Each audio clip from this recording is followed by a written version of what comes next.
ఇది అరటి చెట్టు అండి. అరటి చెట్టు మనం ఇలా కొట్టేసుకున్న తర్వాత ఇగో ఇక్కడ ఇలా ఉంది కదా, ఇలా రంధ్రం చేసుకోవాలి. ఇలా రంధ్రం తీసుకున్న తర్వాత దీంట్లో వాటర్ వస్తాయండి. పొద్దున ఒకరోజు నైట్ అంతా ఇట్లా గుడ్డ కప్పేసి లేదంటే ఏదైనా ప్లేట్ కప్పేసి మనం ఇట్లా పెట్టుకున్నట్లయితే దీంట్లో పొద్దున వాటర్ వస్తాయి. ఆ వాటర్ కనుక మనం తాగినట్లయితే మన కిడ్నీలో ఏవైనా స్టోన్స్ ఉన్నట్లయితే ఆ స్టోన్స్ మొత్తం పడిపోతాయండి. యాక్చువల్గా ఈ కత్తి ఉంది కదా, ఈ కత్తి మనం అరటి చెట్టులోకి ఇలా చెక్కి వదిలేసినాం అనుకోండి, ఒక 2 రోజులు కత్తి అలా పెట్టి ఉంచితే కనుక మొత్తం కత్తి కూడా మొత్తం అరటి చెట్టు కరిగించేస్తుంది. అంత పవర్ ఉంటుంది.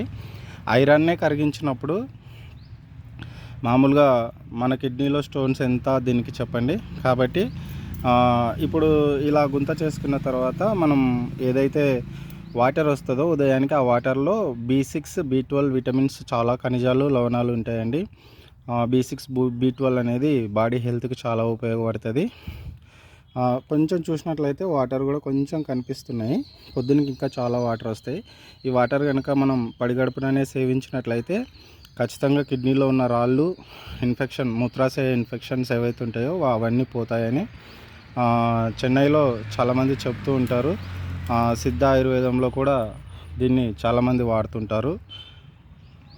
ఇలా కట్టుకోవడం తప్పనిసరి.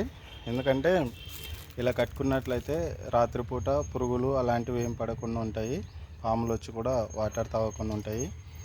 ఇలా పొద్దున్న ఒకసారి చూస్తాం ఎంత వాటర్ వచ్చాయో. ఆ వాటర్ ఖచ్చితంగా సేవించినట్లయితే కిడ్నీలో స్టోన్స్ మొత్తం కరిగిపోతాయి. Thank you.